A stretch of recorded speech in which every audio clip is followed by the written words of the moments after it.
Shalom, shalom, que Yahweh nos abençoe nessa tarde. Sou Horai Tovim, boa tarde a todos. Como prometido, estou fazendo uma série de vídeos aqui sobre quais os versos que na edição do Verdadeiro Nome, principalmente dessa quarta edição aqui, ó, a mulher pode ser vendida. Já estamos na quarta ou quinta tiragem dessa quarta edição. Quais os versos que foram modificados? São mais de 1000, tá? Então a gente vai pegar alguns aqui mais importantes que viraram até dogma, entendeu? Então é o seguinte, infelizmente, quando a pessoa não domina um idioma, principalmente o hebraico, o aramaico e até mesmo o grego antigo, e as pessoas interpretam essas línguas tentando compreender o sentido daquela fala, daquele texto, sem ter profundidade no idioma, vai dar problema. Então não é fácil ninguém no mundo traduzir uma língua. A pessoa tem que ser nativa da terra. Então eu lembro que eu assisti uns documentários de um arqueólogo lá em Israel chamado Pierre, eu não sei o que, eu esqueci o sobrenome dele, e ele encontra artefatos israelitas e ele achou, tem isso no documentário no YouTube, que ele é um judeu, que ele achou um cemitério debaixo de um prédio de ultra-ortodoxos. Então, normalmente, todo cemitério israelita, ele é inviolável, não se pode mexer. Então, ele teve que fazer, rebolar nos 30 para poder conversar com o rabino, para poder só filmar, para poder fazer um furo somente pequenininho assim para uma câmera aí, para ele ver os túmulos ali, o que estava escrito ali debaixo, e era na época onde tinha os Netzarim naquele lugar. Então eu sei que ele foi lá, conseguiu autorização, ele contratou uma empresa aí que filma esses filmes aí tipo Hollywood, para aquelas câmeras super potentes, desenvolveu um braço. Tem esse documentário aí na internet, se eu achar eu posto para vocês. E aí ele achou uns túmulos lá que tinha, que era um túmulo talvez de nazarenos, né? De pessoas que acreditavam no Mashiach. E na frente do túmulo, que era uma caixa, né? Que fala, existia um desenho que eles desenhavam, uma baleia e Jonas. Assim como Jonas esteve 3 dias e 3 noites, né? No ventre do peixe. Então eles compararam ali os 3 dias e 3 noites e chegaram à conclusão ali que era um túmulo ali, um cemitério, entre aspas, né, onde ficavam enterrados esses irmãos aí, que eles criam no Messias. Então, de certa forma, eles tiveram que chamar um hebraísta ali e uma pessoa que mexe que entende o hebraico antigo e até o grego antigo. Você vê nesse documentário. Então não é qualquer um, nem eu, nem você, que vai se meter a besta de querer virar tradutor. Eu não sou tradutor de hebraico, eu sou estudante. Meus instrutores são tradutores de hebraico, mas também aprendem, né? E a gente só representa essa escritura. Eu estudo hebraico, até entendo hebraico. Não falo fluente hebraico, porque eu estava fazendo um curso de hebraico há mais de 15 anos atrás. Aí eu fui ser missionário no Nordeste, tive que parar para me poder anunciar a Torá. E eu parei 7 anos de estudar. Se eu tivesse estudado, hoje com certeza eu seria fluente em hebraico e eu poderia falar que eu era um professor de hebraico. Mas como eu não sou, e sou um estudante, mas tenho noção e aprendo com os meus instrutores, então a gente representa a escritura do verdadeiro nome, né? Que é essa escritura aqui do nosso instrutor Yossi Moshe Kunichowski, que tem 30 anos já no mundo. Temos ela em espanhol, em inglês, em português e também temos agora na língua indiana, né? Foi traduzido para o indiano, para os irmãos nazarenos da Índia, né? E então existem vários versículos que estão traduzidos tanto no Antigo como no Novo Testamento, que eles parece que se contradizem. Então é muito mais fácil as pessoas indoutas negar tudo e começar a negar até a existência do Messias ou a existência da Bíblia, porque existem muitas particularidades que somente um arqueólogo, um estudante profundo de hebraico, ele entende. Por exemplo, você pega aquele curador dos manuscritos do Mar Morto, aquele argentino, que eu também esqueci o nome dele, que eu fui na palestra dele 2 vezes, uma em Curitiba e outra em São Paulo, quando os manuscritos do Mar Morto estavam lá, né? Eu fui lá ver. E eu participei aqui em Curitiba e fiz uma pergunta para ele, como eu sou conhecedor de algumas coisas, né? E eu sei que a minha pergunta foi a última. E as pessoas ficaram olhando como é que ele sabe dessas coisas, a pergunta, e aí aquele irmão tentou explicar da forma para que não desse a entender que os maçoretas meteram a mão mesmo no Antigo Testamento e etc. E ele ficou uns 15 minutos comigo naquela pergunta e nós estávamos filmando e para ajudar a bateria da porcaria da filmadora quebrou. Então eu poderia mostrar isso para vocês, mas eu tenho pessoas que foram lá comigo e vocês podem entrar em contato, que não estou inventando aqui, né? É o curador dos manuscritos do Mar Morto. É um argentino, né? Inclusive eu conversei com ele em espanhol, porque é da minha família, veio da Argentina, era da Itália, veio para a Argentina e veio para o Brasil, né? Os judeus de lá. Enfim, então hoje eu vou mostrar aqui uma frase aqui que todo mundo lê, e inclusive a Igreja Romana fez até uma doutrina disso, chamada Missa do Galo, que é toda meia-noite, eu não sei se é no virar do ano, né, no ano gregoriano, mas tem uma Missa do Galo, você pode entrar aí. Por quê? Porque tem um versículo que diz que quando Kefa, Pedro, negou o Machia 3 vezes, diz que o galo cantou, né? Então, qualquer pessoa que lê aquilo ali, sem entender, vai falar assim, então, normalmente, né, de manhãzinha, o galo que sempre canta, né, e no raiar do dia, existia um galo ali que quando Kefa negou o Messias ali, o galo cantou, né?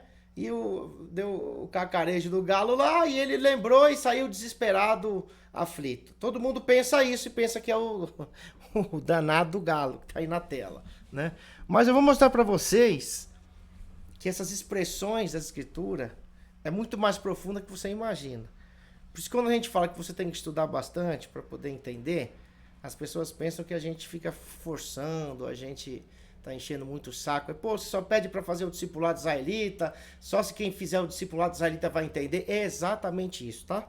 Se você não fizer um discipulado israelita, seja lá com quem for, com pessoas sérias, com uma escola séria, você jamais vai entender. Então vamos lá. Aqui tá lá, o canto do galo. Está lá em João 18:27, Marcos 14:68 e Lucas 22:60. Vou mostrar para você um artigo aqui na internet que você vai ver que existe vários artigos, né? Eu vou deixar esse link aqui para você, artigo teológico, a verdade sobre o canto do galo, no episódio da negação de Pedro, né? Então você vai ver aqui, ó, deixa eu pegar o nome da pessoa aqui em cima, né, ó, que não é meu, mas a gente já sabe desse artigo numa visão israelita, mas você encontra isso numa visão até cristã, resumo de quem é estudioso, né, e sabe que esse galo não era uma galinha ou um galo que cantava ali, o animal, a ave, né? O animal não, a ave que cantava, né? O artigo teológico, artigo A Verdade sobre o Canto do Galo, no episódio da negação de Pedro, por Carlos Augusto Vailate. Então tá aqui o link dele, tá aqui o slide dele, né? Você pode acompanhar aqui, aí ele vai falar um resumo, né? Aí ele vai falar de onde ele tirou isso daqui, ó. Da interpretação, tal. Aí ele vai começar a explicar, né? Vai postar aqui os textos aqui em grego, ó, que está escrito, né? Aí aqui ele fala aqui que Mateus 23:34 diz galo cantar. Marcos 14:30 diz galo cantar também. Tudo em grego, tá vendo aqui, ó? Lucas 22:34 diz cantará o galo, cantará hoje o galo, né? E João 13:38 diz galo cantará. Então ele vai começar a analisar esses textos, né? Ele vai dar as fontes aqui embaixo, ó. Então isso aqui para você ver que não é só a gente israelita que ensina isso, mas qualquer pessoa séria que é independente de dogmas, que analisa simplesmente o fato e não o dogma em si para defender o dogma, né? Então você vai ver aqui que esse estudo é muito bom dele, né? A gente tem vários estudos falando que até na Mishiná da época, lá em Israel, era proibido de ter galo, tá escrito na Mishiná, por causa da higiene, etc, né? Em frente do templo, que ele faz as titicas dele lá, então era proibido ter galo. Então que galo era esse que cantou? Eu vou ver se eu leio aqui uma partinha que ele vai citar, né? Ó, quer ver? Já eu vou achar aqui para você. Rapidinho. Conversão, tal. Vou deixar esse estudo aqui para você ler depois, né? Aqui, ó. Aqui, eu vou começar lendo aqui, ó. Segundo Teilhard, O termo composto alectorofonia, além de ter sido traduzido como canto de um galo e como cantar do galo, nos escritos lendários do autor grego Esopo, do século VI, antes do Messias, também aparece com o significado de a terceira vigília da noite. Sabia disso? Não. Não estava canto do galo. Vigília era os períodos de oração noturna que tinha. Por exemplo, quando o Mashiach diz que ele, na terceira hora, na nona hora do dia, ou terceira hora do dia, que eles receberam o Ruach HaKodesh, o Espírito Santo, lá em Atos capítulo 2, diz que eles estavam bêbados, né? Aí o pessoal fala, como é que esses caras estão bêbados se é a nona ou terceira hora do dia, né? Que era 9 horas da manhã, ninguém bebe 9 horas da manhã, na hora do serviço do templo ainda. Então, a vigília era de 3 em 3 horas. Então, cada vigília tinha um nome. E se tocava, quando terminava a vigília, um toque de uma corneta ou de um shofar, entendeu? Principalmente na época dos gregos ou dos romanos que estavam em Jerusalém. Olha só, também tem um significado de a terceira vigília da noite.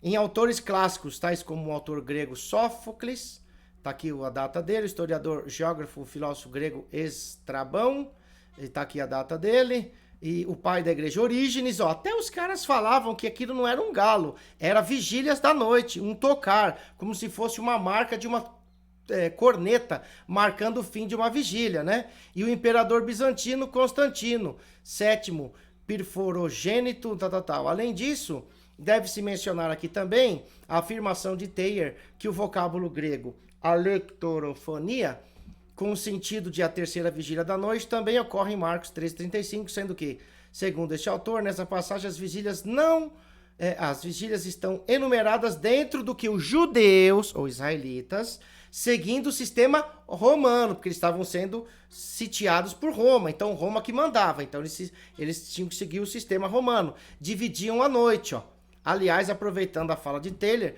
vemos que está escrito em Marcos 13, 35 e 37, vigiai, pois, porque não sabeis quando o Senhor da casa vem, ou à tarde, ou à meia-noite, ou ao canto do galo. Aí ele coloca aqui, esse canto do galo é essa palavra aqui, alectorofonia, tá vendo? Ou de manhã, para que, não chegando de repente, vos encontre dormindo.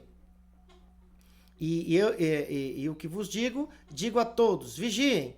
Esse texto de Marcos lança uma boa luz sobre o assunto em pauta. Segundo ele, nós podemos verificar que os romanos dividiam os dias em períodos de 3 em 3 horas.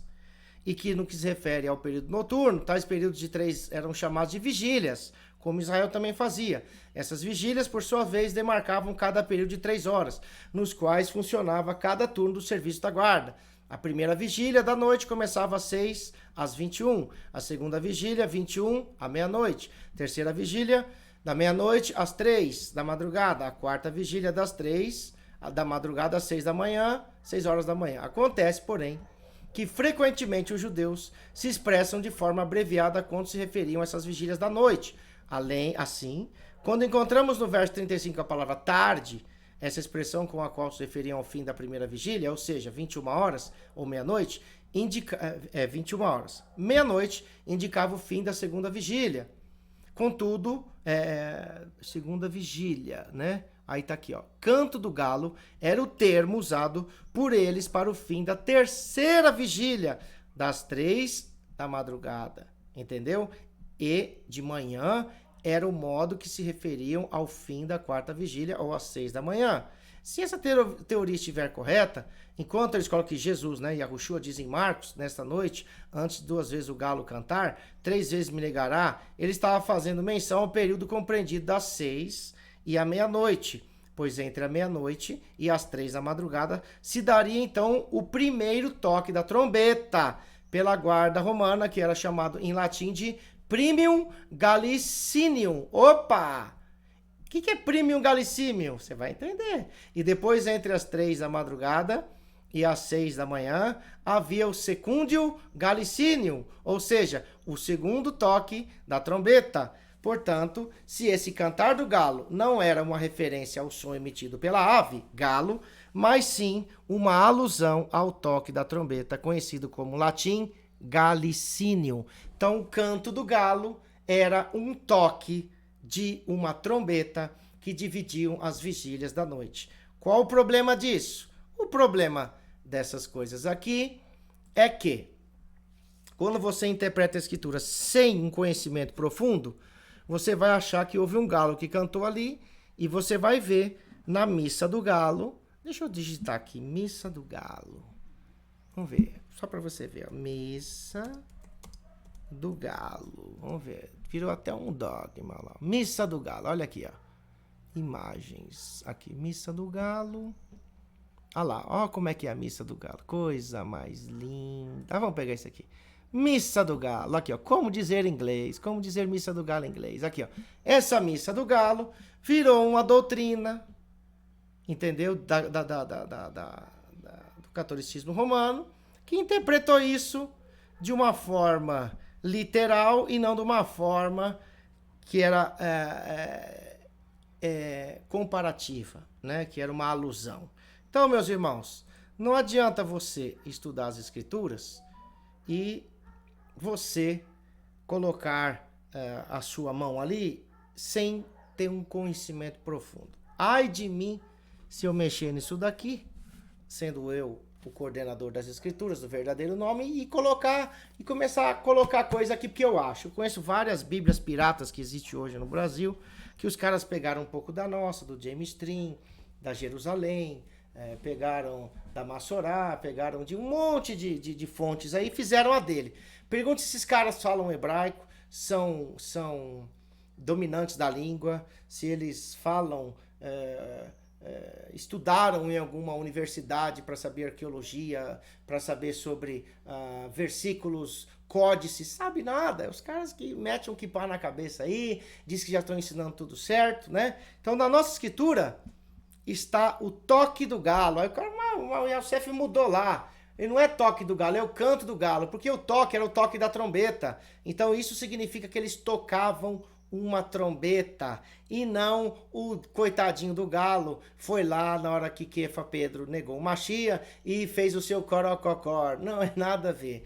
O toque do galo é o toque da trombeta. Ok, irmãos? Então, na nossa escritura do verdadeiro nome, já foi explicado que galo era esse, ok?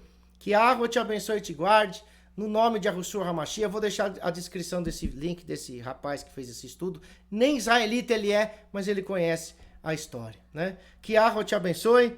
No nome de Yahushua HaMashiach, boa tarde a todos e que você tenha um ótimo Shabbat amanhã. Bishem Yahushua HaMashiach. Shalom.